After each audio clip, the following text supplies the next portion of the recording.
So this stuff here is pretty fine, as you can see. I really like it. There's a few little pieces of wood in there, but for the most part it's really fine. And another thing I like about it, seems like it's going to hold moisture really well. What's up, Lazy Dog fam? Hope everybody out there is having an awesome day. It's Tuesday here. We're still waiting on the hurricane to come through. Still not sure what all we're going to get from that. The Weather Channel has it going kind of more towards our direction. The local news station has it trending a little more east, which means we wouldn't get a lot from it. So who knows? Guess we'll just wait and see there. But it is cooled off significantly since yesterday. I think the high today is 82. Feels really good out here. Supposed to get down to 58 tonight and cool off a lot more in the next few days. So it's starting to feel like fall. I'm itching to plant some stuff. Got a lot of stuff ready in the greenhouse. We're gonna wait and see what this storm does, and then we'll be ready to go. So today we got a few things we need to do in the garden while we're waiting on the storm to come through in the next few days. Yesterday I got a load of material to fill or start filling some of these raised beds, so I'm gonna show you that stuff.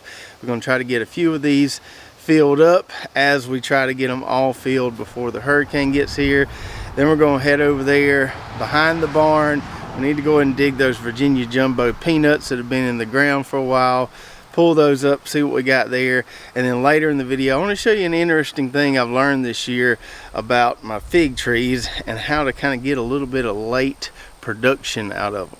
So on that last video we finished setting up kind of the backbone of our drip irrigation system. Got our main line all connected. All we have to do is put our filter and regulator right there so we can hook our water hose up.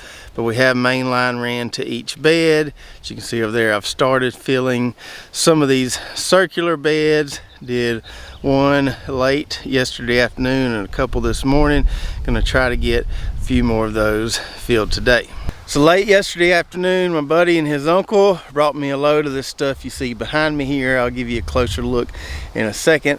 So they have a logging business and they also have a sawmill, and they just take the scraps from the sawmill and pile it up and just kind of let it naturally decompose. So what we're working with here comes from natural forest products. I don't have to worry about any contamination, anything like that. And I'm really happy with how this stuff looks. So it's scattered out here a little bit, but that's all right. We couldn't get it to dump in one big pile. It was kind of sticking to the bed of the dump trailer a little bit, so I had to kind of bump it along there to get it all off the trailer. But they gave me around 6 or 7 cubic yards yesterday. Probably going to bring me another load this afternoon. So this is basically just composted, broken down wood chips and stuff here. And they said this particular stuff here is about 7 years old. They have some other stuff that's not quite as broken down as this, but they gave me the best looking stuff they had. This 7-year-old broken down, composted, or whatever you want to call it, wood chips. So this stuff here is pretty fine, as you can see. I really like it. There's a few little pieces of wood in there, but for the most part it's really fine. And another thing I like about it, seems like it's going to hold moisture really well. Unlike that gin trash compost, which I like as well, it doesn't hold moisture because it's just so fine. This stuff right here, you can almost ball it up there. So I think moisture retention is going to be really good. There's a few larger chunks in here, but as you can see, those break apart pretty dang easy there. So couldn't be happier with what we got here. I think it's going to work as a great filler for the beds, but also in the top there, I think our plants are going to like this stuff too. So for those of you who are wanting me to try the Hugelkultur thing, in my mind, this is kind of the same thing. We just skipped a bunch of the decomposition process here, and we have already broken down forest products that we're going to be using in our beds. So we've already got 3 of these round beds filled or almost filled here. It's taken about 2.5 of those blue wheelbarrow loads to fill each of these round beds. Probably going to be close to that for those skinny beds, and then probably going to take 4 or 5 wheelbarrow loads for those larger ones. I think I've got enough over there to get almost done with the shorter beds. Definitely going to need another load for those taller beds, which we're going to fill with the tractor. Now I filled these almost all the way to the top, but I was planning on adding some other stuff here. Definitely going to add some of this soil here, maybe a little bit of our homemade compost on top. I'll be interested to see after this rain how much this stuff sinks down. I think it's going to sink down a little bit, just don't know quite how much yet. So once it sinks down, we'll be able to tell just how much more material we need to add to the top to get them full.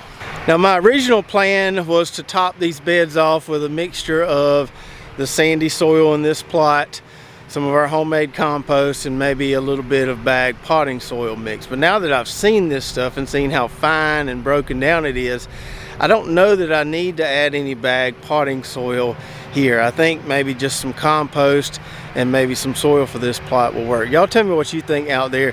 You think plants will grow just fine in this stuff without adding some potting mix, or do you think we really need some perlite in there? I also probably will get a little scoop of this and take it and get it soil sampled just to see what's in it. So probably do that in the next few days. That way we can get the results back right around the time we're going to plant these.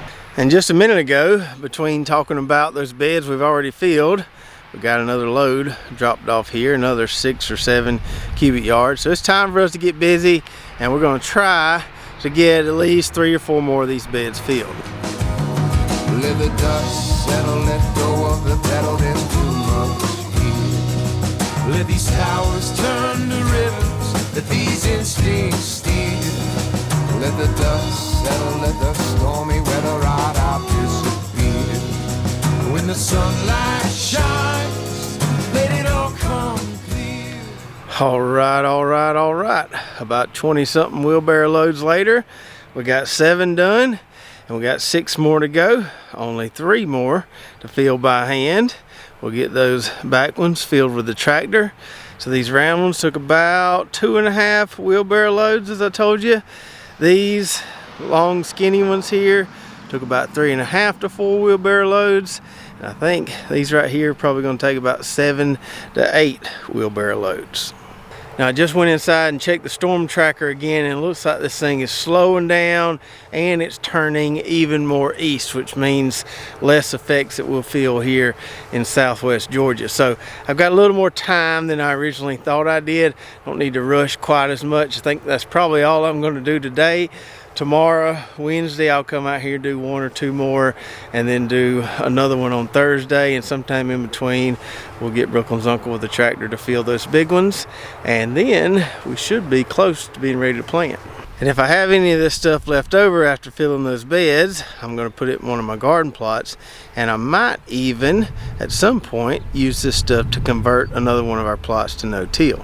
And now it's time for a little peanut digging. So several videos ago, several weeks ago, we dug our Valencia red peanuts, made a big old pot of boiled peanuts with those. Now we got this row of Virginia jumbo peanuts here that we got to dig. So last time I showed you these, they were looking really lush and green. And over the last week or so, they've started yellowing a bit, a lot like those Valencias did. So I'm guessing that means it's time to get them out of here. And another sign that these are ready to dig is based on what I'm seeing with the big peanut farmers around here. They have been busting it the last few days, trying to get these peanuts dug, trying to get them harvested before this hurricane comes through here with all this rain. They've been busting it, picking cotton. They've been running cotton pickers 24/7 for the last day or 2. I imagine they'll be running all night tonight as well. So I'm going to pull up all these peanuts here. We'll throw them in the back of the buggy there, and we'll see what we've got.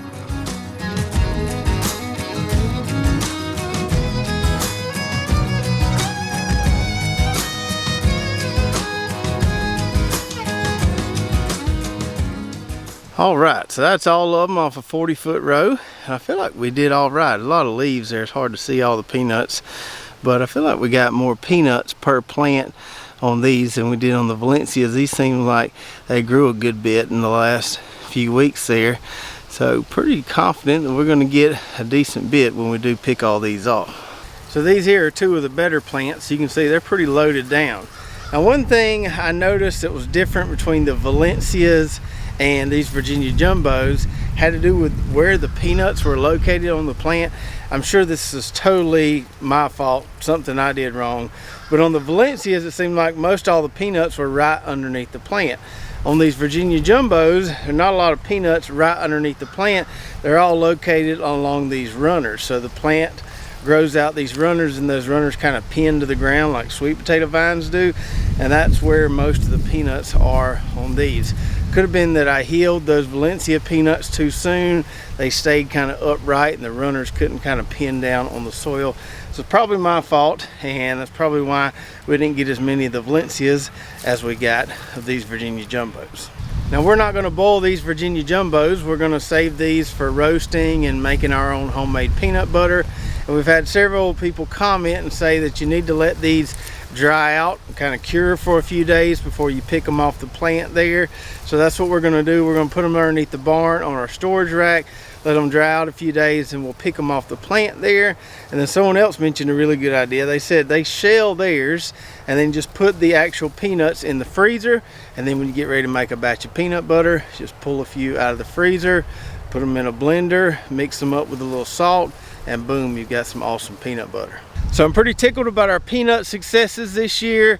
Obviously we've got lots of room for improvement there, but being it's the first time that we've ever grown any peanuts and we did okay, I'm good with that, and we'll definitely try to grow more peanuts next year, try to get a little better at it.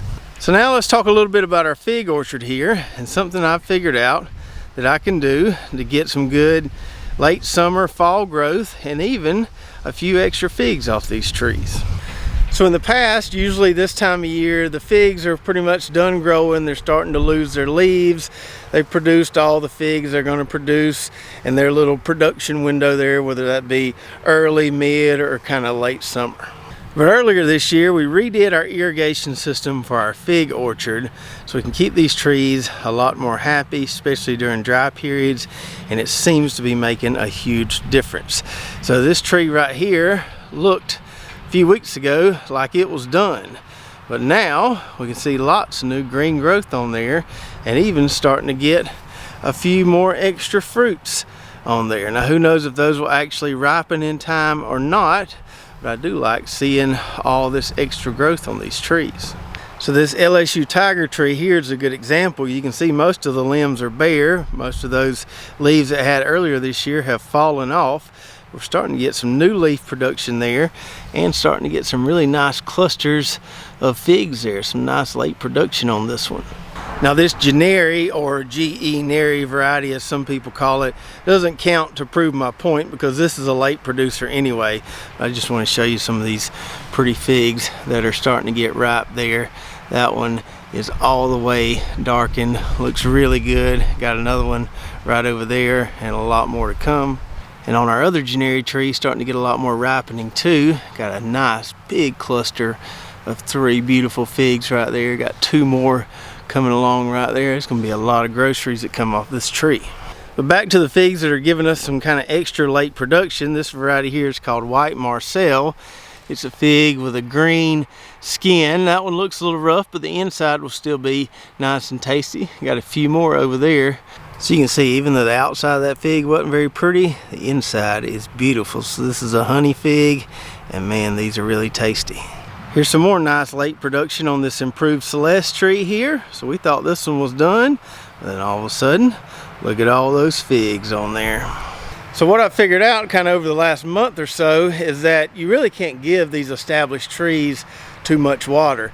And then if we really pump the water to them this time of year, we can get some nice late growth and some nice late fruit production. Not on every single variety, but a majority of the varieties that we have out here.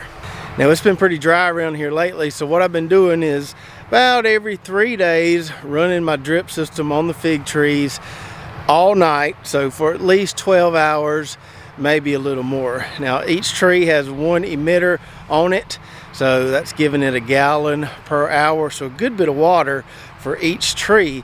But they seem to be drinking it up just fine. There's no soggy spots out here in the fig orchard, and that tells me that if you give them the water, they'll reward you with some nice growth and some nice fruits.